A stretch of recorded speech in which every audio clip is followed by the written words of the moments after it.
नमस्कार, स्वागत है आपका यो स्मार्ट न्यूज़ चैनल में। और आज के इस वीडियो में हम बात कर रहे हैं, एक बहुत ही बड़ी खबर निकलकर सामने आ चुकी है। जैसा कि भारत सरकार यानी केंद्र सरकार और किसानों के बीच बातचीत हुई, लेकिन उस बातचीत में कुछ भी हल नहीं निकला। किसान अड़े हुए हैं कि उन्होंने कहा है कि पेपर हाथ में लेकर आपके यस और नो में जवाब दीजिए कि आप इस काले कानून को वापस लेते हैं या नहीं।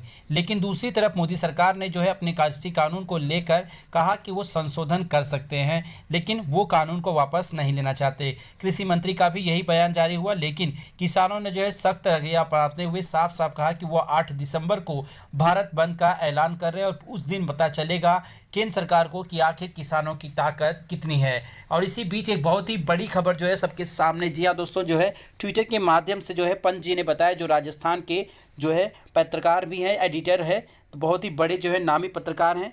तो उन्होंने जो है अपने विचार जो है प्रस्तुत किए। उन्होंने कहा है साफ साफ कि अब मोदी सरकार किसान कानून को वापस ले सकती है। जी हाँ, ट्विटर पे उन्होंने इस बात की जो है पंत जी ने जो है पूरी जानकारी दी है और साफ साफ कहा है कि बहुत ही जल्द यानी 8 या 10 दिसंबर से आसपास में ही जो है कानून जो है वापस ले लिया जाएगा, क्योंकि सरकार की नींदें हराम हो चुकी है। क्योंकि देश में दिल्ली जो है केंद्र है, राजधानी, और केंद्र को जो है राजधानी को चारों तरफ से किसानों ने घेर रखा है। और आने वाले समय में किसानों ने कहा है कि वो और ज़्यादा उग्र रूप भी धारण कर सकते हैं अगर कोई बात नहीं बनती। तो बात करें, देश भर में अलग अलग राज्यों से किसान जो है दिल्ली की तरफ कूच कर रहे हैं और आने वाले कुछ ही दिनों के अंदर दिल्ली जाना जो है और ज़्यादा मुसीबत हो सकता है। और केंद्र सरकार की मुसीबत तब बढ़ने लगी जब देश के साथ साथ विदेशों में भी मोदी सरकार की थू-थू होने लगी। जी हाँ, बात करें कनाडा की तरफ से भी जो है ट्विटर के माध्यम से जो है जानकारी प्रस्तुत हुई, जिसमें कहा गया किसान आंदोलन सही ढंग से हो रहा है, लेकिन केंद्र सरकार उनके ऊपर जो रवैया अपना रही है वो सरासर गलत है।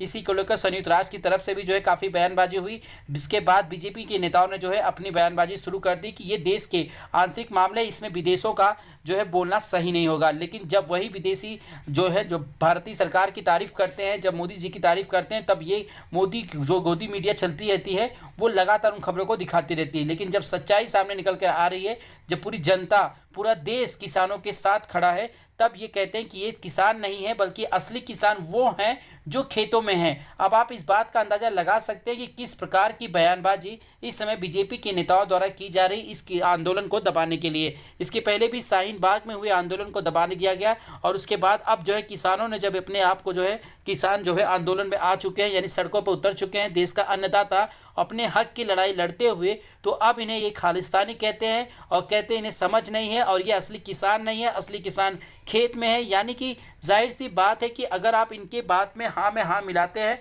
तो आप ठीक है, अन्यथा आप जो है खालिस्तानी हैं, आप देशद्रोही हैं, आप देश के खिलाफ हैं। इन तमाम चीज़ों को जो है देश से जो है देश प्रेम से जोड़ दिया जाता है।